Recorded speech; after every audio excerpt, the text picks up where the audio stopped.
I know, making a video like this is probably overdoing it, and I should look at this situation as we're getting two cakes.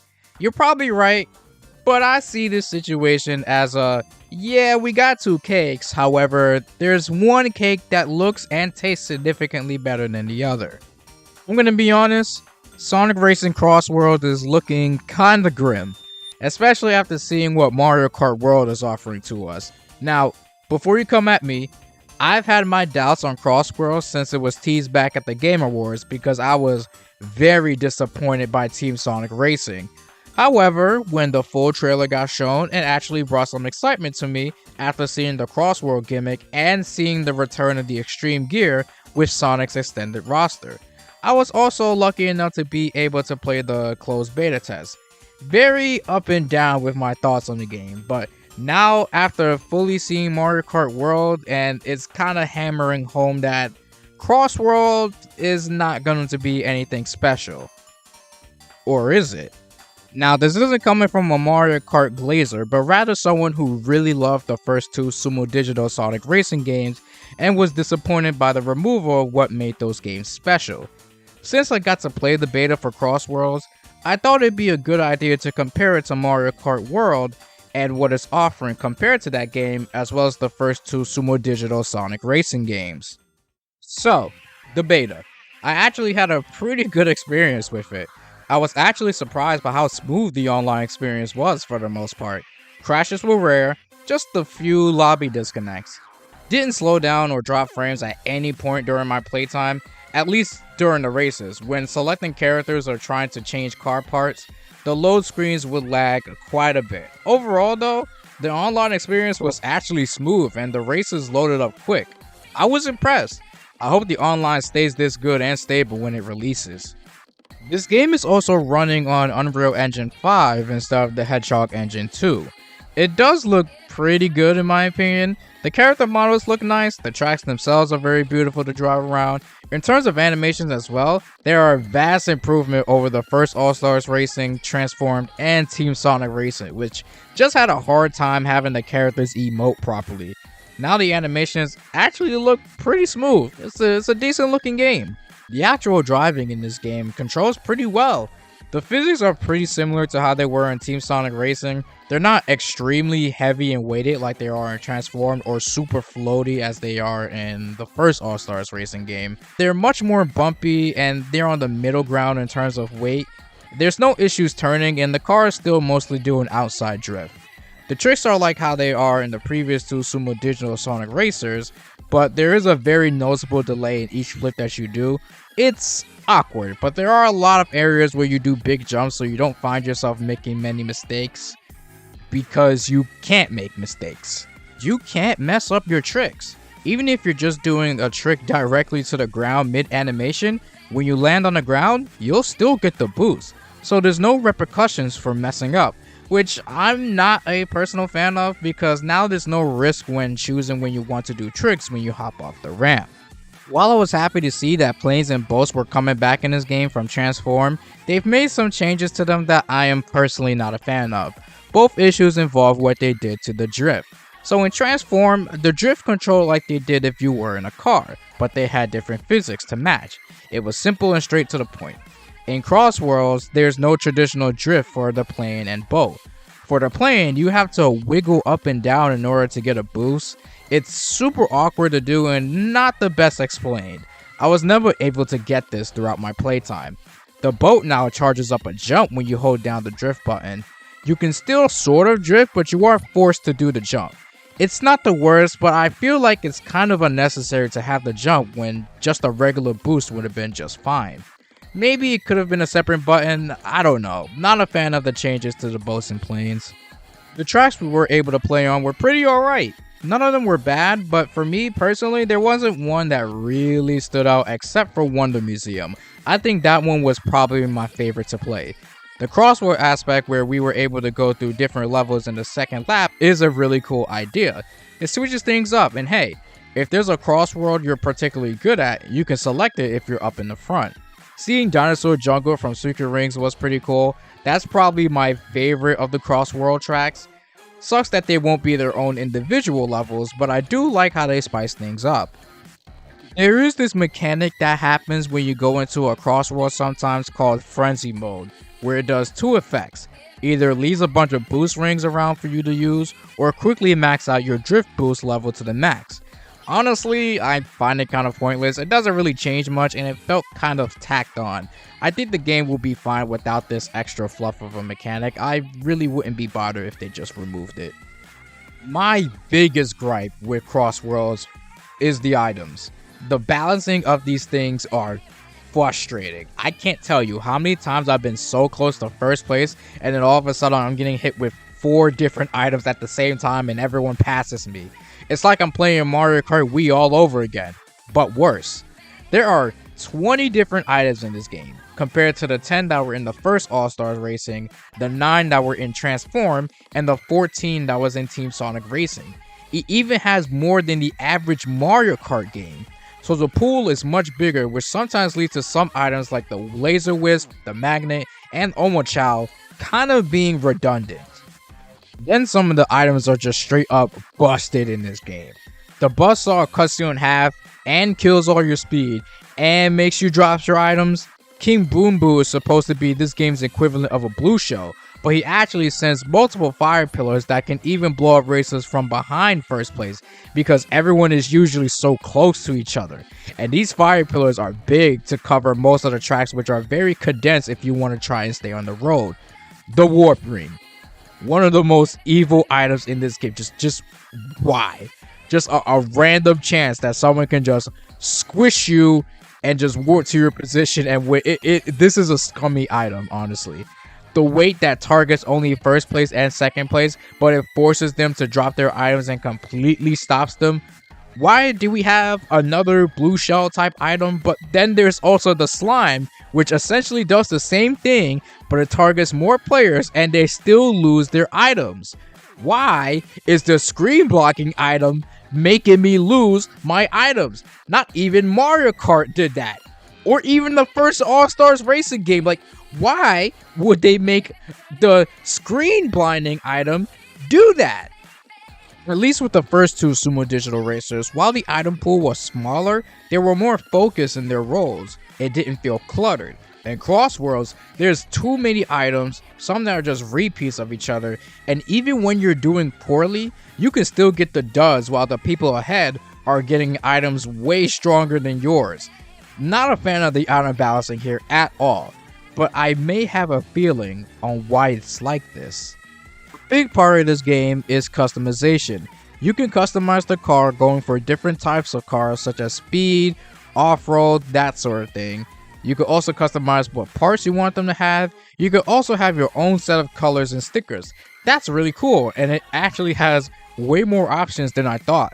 There's also the gear system, which is another huge part of this game, where you can add your own perks to your character, like being able to attract more rings, doing tricks faster, getting a level 4 boost, and there's even a perk that increases your chances of getting certain items.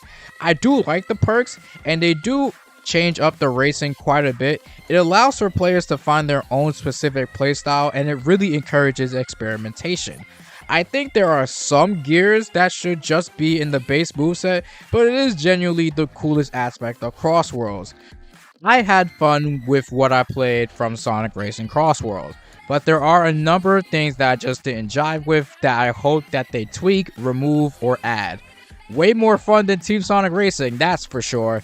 It is a step up, but I think Transform so far is still the better game in my opinion. I guess we will see how the final game will turn out. Now that I've fully established how I feel about Sonic Racing Crossworlds, let's take a look at what Mario Kart World is offering and why it may feel like Sonic Racing Crossworlds can't compete. Mario Kart World has done a number of cool things, one of the big ones being the art style change.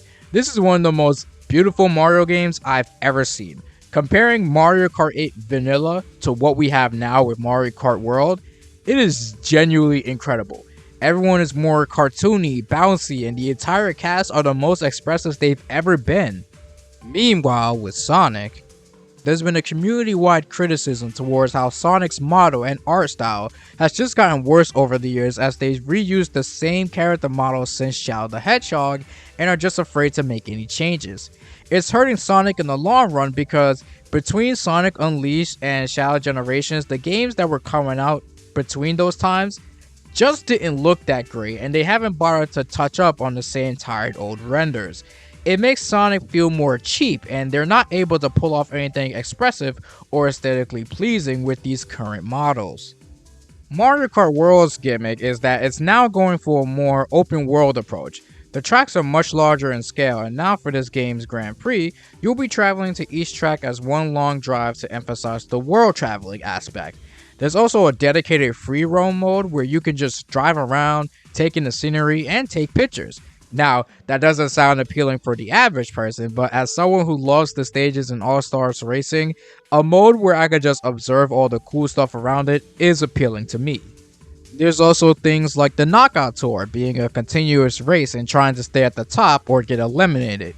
You can now wall jump and grind in this game, and this is mostly a visual change, but the cars now turn into boats and grow wings as a plane in appropriate sections. Not too different from the on water and gliding sections from the previous games, but Mario Kart generally controls well, so it's okay. Another major aspect of why Mario Kart World looks so crazy is the character roster.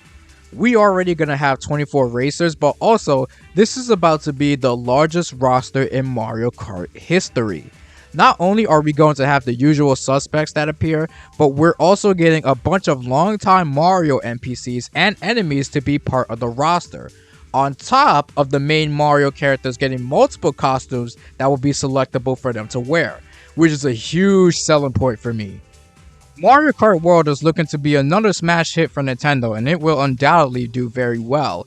Nintendo is usually always high quality and well polished with their products, but you can always give them a compliment for. Mario Kart World is offering a lot of cool things that Sonic Racing Crossworlds is going to have to compete with, and it's going to struggle. Also, the hard truth is that everyone believes Mario will always drop something quality, while for Sonic, it's like a 30-70 split on whether or not things will go well. And you know, it's not even just Mario Kart World, right? But Sonic Racing Crossworlds as a game just isn't as cool to me because it removed the main thing that made the Sonic Racing games unique. What was the main thing that made the Sonic and SEGA All-Stars racing games cool? The SEGA All-Stars! The one thing Mario Kart didn't have prior to Mario Kart 8 was that it didn't cross over with its other franchises.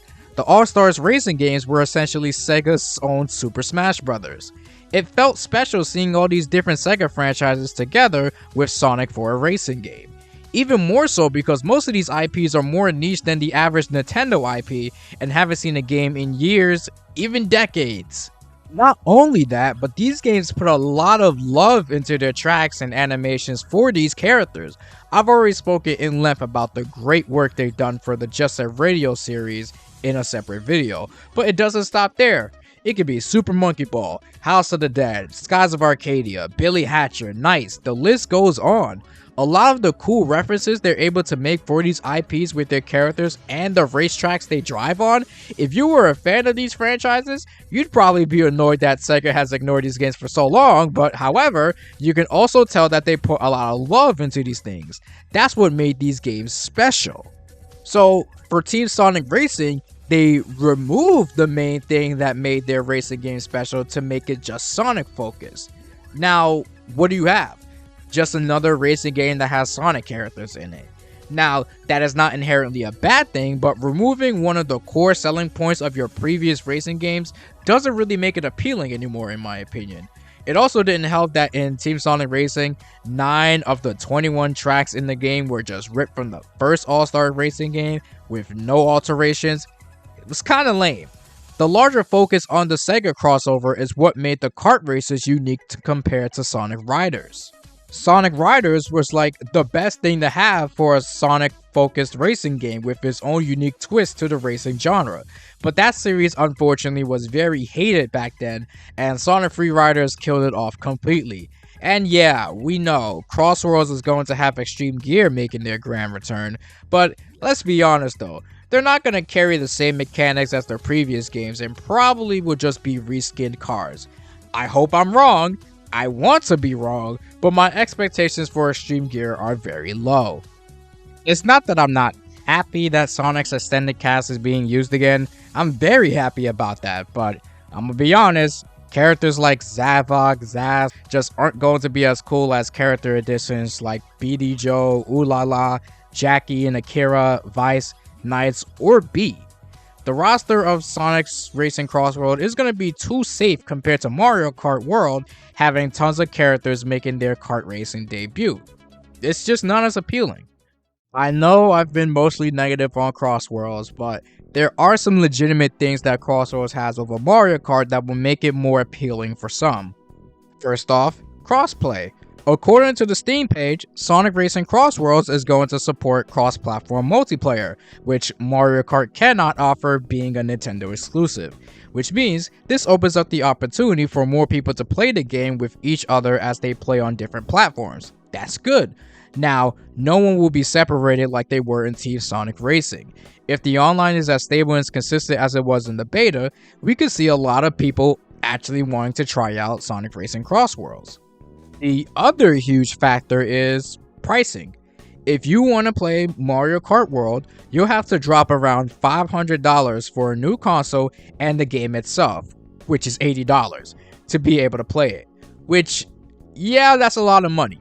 Sonic Racing Crossworlds will most likely be affordable at like $40 to $50, which is a big deal. It's either brand new entry of a racing game series that requires you to buy a new console and drop $80 for the game itself, or a racing game series that will be available on all platforms, has cross-platform multiplayer, and will be about $50, which one sounds more sustainable than the other for your paycheck. I know it's not Mario Kart, but if you want a safe alternative to it, then Sonic Racing Crossworlds will be that choice. So, is Sonic Racing Crossworlds cooked? It may seem that way, but it's actually not that bad. I know Mario Kart World looks super beautiful and really fun, but it's not like Sonic Racing Crossworlds is completely out of the race. There is a reason to want to get it over Mario Kart if you don't have the means to drop hundreds of dollars for a Nintendo Switch 2. Crossworlds is a fun game. It just needs a lot of tweaking before the final release for it to be really great. It has a lot of potential. I will be buying Sonic Racing Crossworlds and I hope to have a fun time with it. And Mario Kart, well, it would just have to wait until I can properly afford a Switch 2, even though it looks like the perfect kart racer. So don't completely give up on Sonic Racing Crossworlds, it still has a chance.